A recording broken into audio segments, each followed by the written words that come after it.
Hello students. अभी तक हम लोगों ने ये पढ़ा कि रोटेशनल मोशन क्या होता है, रिजिड बॉडी क्या होता है, मोमेंट ऑफ इनर्शिया क्या होता है, और रिजिड बॉडी जब रोटेट करता है किसी एक्सिस के अबाउट तो उसकी काइनेटिक एनर्जी क्या होती है। लेकिन अभी तक हम लोगों ने ये बात नहीं करा है कि अगर इस बॉडी को किसी एक्सिस के अबाउट रोटेट कराना है तो फोर्स अप्लाई करना पड़ता है। और ये जो फोर्स है, क्या ये ट्रांसलेशनल मोशन के जैसे फोर्स है या यहाँ भी कुछ अलग बात होती है रोटेशनल मोशन में। तो आज हम बात करेंगे इसी फोर्स के बारे में। मैं हूं रवि द्विवेदी और आप देख रहे हैं कंसेप्ट विद आरडी सर, जहां पे हम कंसेप्ट रटते नहीं समझते हैं। तो सपोज करो कि ये हमारा बॉडी है और इसको हम किसी एक्सिस के अबाउट क्या कर रहे हैं, रोटेट करना चाहते हैं। तो अगर इस ऑब्जेक्ट को हमें किसी एक्सिस के अबाउट रोटेट कराना है तो हम लोग को फोर्स तो अप्लाई करना ही पड़ेगा। और जब हम ये फोर्स अप्लाई करेंगे तो यहाँ पे हम लोग देखेंगे कि अगर इसको एक्सिस के अबाउट रोटेट कराना है तो एक फोर्स हमें इस साइड और एक फोर्स इस साइड, मीन्स हमको दो दो फोर्सेस अप्लाई करने पड़ते हैं जब किसी ऑब्जेक्ट को किसी एक्सिस के अबाउट रोटेट करना पड़ता है। इसका बहुत ही सिंपल सा एग्जांपल आप अपने घरों में दरवाजों को देख सकते हैं। तो डोर है, डोर में हैंडल और एक एंड क्या है, फिक्स है। जब आप डोर को यूं रोटेट कराते हैं तो क्या होता है, ये डोर इस एक्सिस के अबाउट घूमता है। तो इसका मतलब क्या हुआ, एक फोर्स हम लोग लगा रहे हैं और दूसरा फोर्स ये एंड पे लगा रहा है जहां पे ये फिक्स्ड है। That is what reaction force. तो एक इधर फोर्स लगा और एक इधर फोर्स लगा, तब जाके ये ऑब्जेक्ट क्या करता है, रोटेट करना स्टार्ट करता है। सेम ऐसे ही हमारे बॉडी में भी होता है कि जब हम किसी रिजिड बॉडी को रोटेट करना चाहते हैं तो हमें कपल ऑफ फोर्सेस यानी दो दो फोर्सेस अप्लाई करने पड़ते हैं और इसी को हम लोग क्या बोलते हैं, मोमेंट ऑफ फोर्स। एक्चुअली इसको हम लोग तीन नाम से जानते हैं। पहला तो हम टॉर्क बोलते हैं इसी चीज को, दूसरा हम मोमेंट ऑफ फोर्स बोलते हैं बिकॉज हम इसको मूवमेंट करा रहे हैं, मूव करा रहे हैं। तीसरा हम लोग इसको कपल ऑफ फोर्स बोल रहे हैं बिकॉज किसी एक्सिस के अबाउट रोटेट कराने के लिए यहाँ पे दो दो इक्वल एंड अपोजिट डायरेक्शन में फोर्सेस अप्लाई हो रहा है। बिफोर डिस्कसिंग कि रिजिड बॉडी में कैसा इफेक्ट होता है, पहले हम लोग ये देखते हैं कि किसी पार्टिकल पे, अगर किसी पार्टिकल को अगर हमें रोटेट कराना है तो ये टॉर्क हम लोग कैसे देखते हैं। तो वेरी सिंपल, यहाँ पे ये एक्सिस दिखाई दे रहा है, यू कैन अज्यूम कि ये जेड एक्सिस है, ये एक्स एक्सिस है और ये वाई एक्सिस है, करेक्ट। और यहां से आर डिस्टेंस पे हमारे पास एक क्या है, पार्टिकल है जिसपे हम लोग फोर्स क्या कर रहे हैं, ये अप्लाई कर रहे हैं। तो एक चीज बहुत सिंपल सा है कि अगर ये ऑब्जेक्ट इस तरीके का है, ये एक्सिस के अबाउट रोटेट कर रहा है, तो एक फोर्स इस डायरेक्शन में और एक फोर्स इस डायरेक्शन में ऐसे अप्लाई होता है। And this is from the mid point या फ्रॉम द सेंटर या जहां पे ऑब्जेक्ट फिक्स है, वहां से ये डिस्टेंस क्या होता है, एर आर होता है।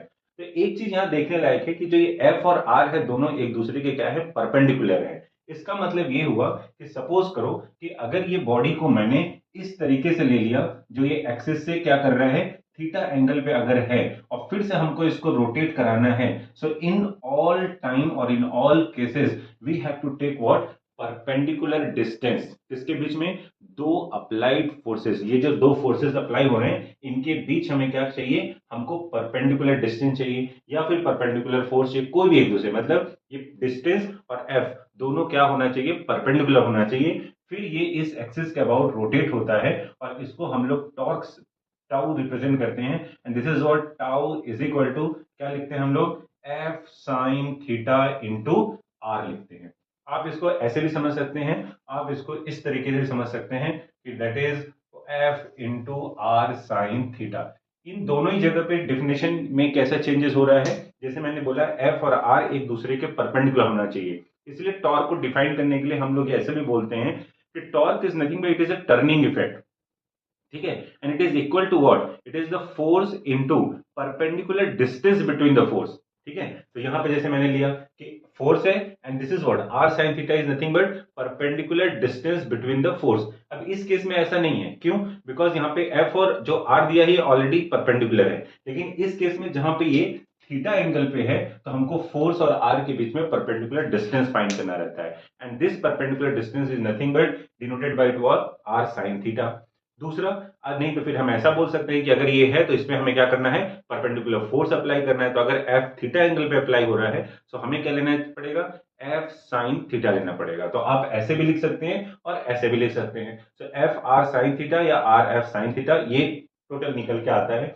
And this is nothing but, F क्या बता रहा है, फोर्स जो कि वेक्टर क्वांटिटी है, और आर क्या है, that is nothing but position है उस पार्टिकल का जहां पे वो रखा हुआ है और हम लोग फोर्स अप्लाई कर रहे हैं। तो इसका मतलब हम लोग क्या कर रहे हैं, दो वेक्टर क्वांटिटी का मल्टीप्लिकेशन कर रहे हैं और साथ में साइन थीटा आ रहा है। तो हम लोगों ने ये जानते हैं हम लोग कि जब कोई दो वेक्टर क्वांटिटी और इस तरीके से लिखा जाता है तो हम इसको क्रॉस प्रोडक्ट में लिखते हैं। So that is nothing but F tau is equal to r cross F लिखते हैं, या फिर इसको हम लोग क्या बोलते हैं, आर एफ साइन थीटा बोलते हैं। करेक्ट।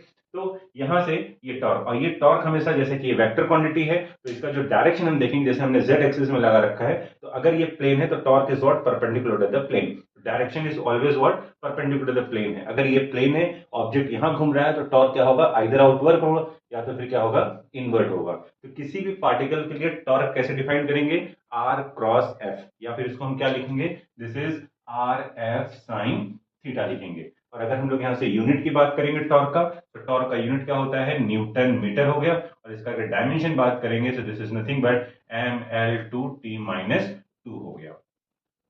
तो ये तो टॉर्क का या मोमेंट जो हम बात कर रहे हैं, ये उसकी वैल्यू होगी किसके लिए, जब हम किसी पार्टिकल की बात कर रहे हैं। लेकिन अगर रिजिड बॉडी आ गया तब क्या होगा, क्योंकि रिजिड बॉडी में तो ढेर सारे पार्टिकल ही पार्टिकल हैं। तो लेट्स सी। तो ये हमारा क्या है, रिजिड बॉडी है, जिसमें नंबर ऑफ पार्टिकल्स है, मैंने 2-3 दिखाए हैं, m1 m2 m3 mn है। और सभी पार्टिकल का एक्सिस ऑफ रोटेशन से डिस्टेंस क्या है, फिक्स है, एज वी नो। तो यहाँ पे ये है, और जब हम इसको टॉर्क यानी कि फोर्स अप्लाई कर रहे हैं, इस एक्सिस के अबाउट रोटेट करा रहे हैं, तो एक फोर्स इधर से लगेगा, एक फोर्स इधर से लगेगा। तो this is what, equal and opposite direction, equal force in opposite directions apply होगा, तब बॉडी क्या करता है, रोटेट होगा। करेक्ट ना। अभी हम लोगों ने देखा कि किसी पार्टिकल को रोटेट कराने के लिए हम लोग को क्या करना पड़ रहा है, टॉर्क अप्लाई करना पड़ रहा है। That torque is nothing but it is called what, moment of force. क्यों, क्योंकि वो किसी एक्सिस के अबाउट क्या कर रहा है, घुमा रहा है, इसीलिए इसका नाम रख दिया हमने मोमेंट ऑफ फोर्स। दूसरा ये कि हमको फोर्स इस डायरेक्शन में भी और इस डायरेक्शन में, this two forces are of equal magnitude, लेकिन अपोजिट डायरेक्शन में जब मल्टीप्लाई कर रहे हैं, अप्लाई कर रहे हैं, तब ये क्या कर रहा है, रोटेट हो रहा है। तो इसको हम लोग क्या बोलते हैं, कपल ऑफ फोर्स भी बोल देते हैं। अब यहां पे देखेंगे कि रिजिड बॉडी है जहां पे ढेर सारे पार्टिकल्स हैं, तो इसका मतलब कि इस तरीके के फोर्सेस सारे पार्टिकल्स पे अप्लाई करने पड़ेंगे, तब जाके हमको क्या मिलेगा, रिजिड बॉडी का टॉर्क मिलेगा, कि उस पूरे बॉडी को रोटेट कराने में कितना couple of force, moment of force या टॉर्क अप्लाई करना पड़ रहा है, ये पता चलेगा। अब एक और क्वेश्चन दिमाग में आता है कि जब हम ट्रांसलेशनल मोशन में फोर्स अप्लाई कर रहे थे, तो एम मास की बॉडी में एक्सेलरेशन आ रहा था, तो क्या यहां भी एक्सेलरेशन आएगा, तो बिल्कुल एक्सेलरेशन आएगा। लेकिन ये क्या कर रहा है, रोटेट कर रहा है एक्सिस के अबाउट, तो यहां पे जो एक्सेलरेशन आएगा, that acceleration is nothing but which is called what, angular acceleration आएगा।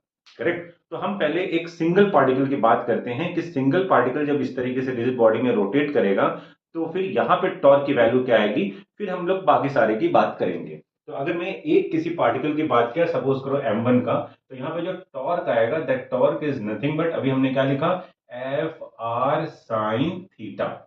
अब हम लोग यहाँ पे परपेंडिकुलर डिस्टेंस ले रहे हैं, मतलब कि एफ जो अप्लाई हो रहा है और ये जो आर है, दोनों एक दूसरे के परपेंडिकुलर है। इसका मतलब यहाँ पे थीटा की वैल्यू क्या हो गई, 90 हो गई। सो ये क्या हो जाएगा, एफ इंटू आर हो गया।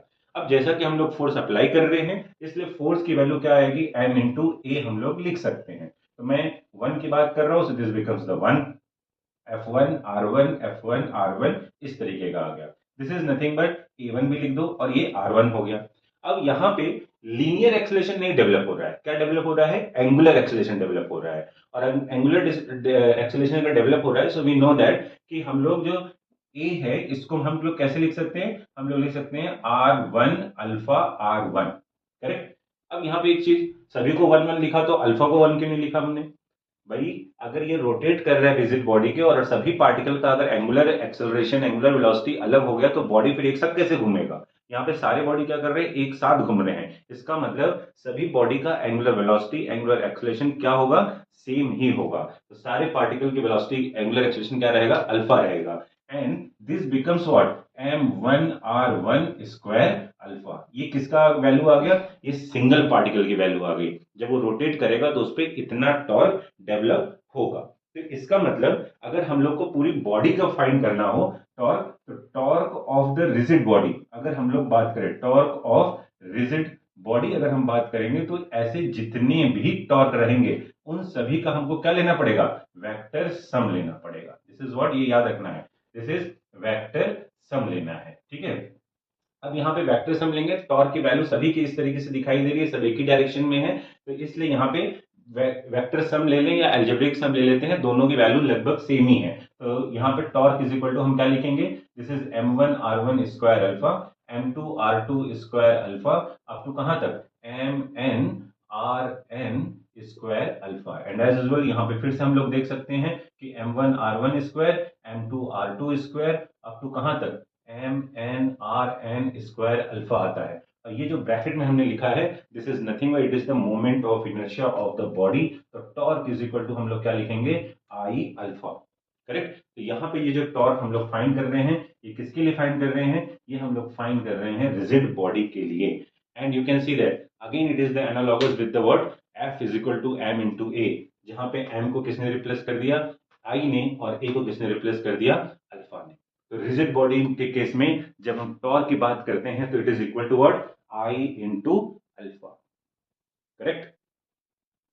और यहीं पे एक और क्वेश्चन क्या कि जब हम फोर्स अप्लाई करते हैं तो न्यूटन्स लॉज ऑफ मोशन याद है आपको। न्यूटन्स लॉज में हम लोग पढ़ते हैं कि force is equal to rate of change of momentum. मतलब अगर हम फोर्स अप्लाई कर रहे हैं तो मोमेंटम भी डेवलप होगा। करेक्ट। तो इसका मतलब यहां तो हम लोग फोर्स अप्लाई कर रहे हैं रोटेट कराने के लिए, डबल डबल फोर्स अप्लाई कर रहे हैं जिसको हम टॉर्क बोल रहे हैं। तो क्या यहां भी मोमेंटम आएगा? बिल्कुल आएगा। लेकिन यहां पे जो मोमेंटम का नाम होगा उसको हम लोग क्या बोलेंगे एंगुलर मोमेंटम। अगली बात हम लोग एंगुलर मोमेंटम पे करेंगे।